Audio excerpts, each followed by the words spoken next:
மச்சான் ஒன்னும் பிரச்சனை இல்ல, கடைக்கு 4 பால் இருக்குது.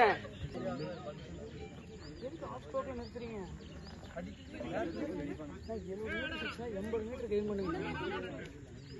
10 மீட்டர் சேர்த்து அடிக்கதான் யோசிக்கணும்.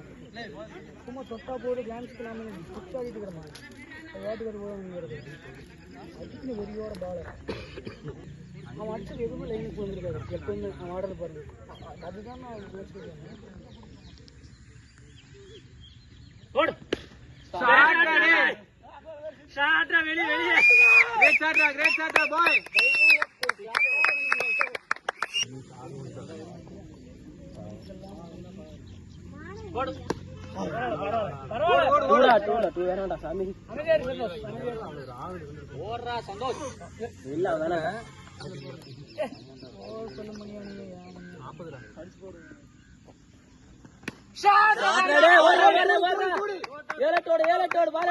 சந்தோஷ்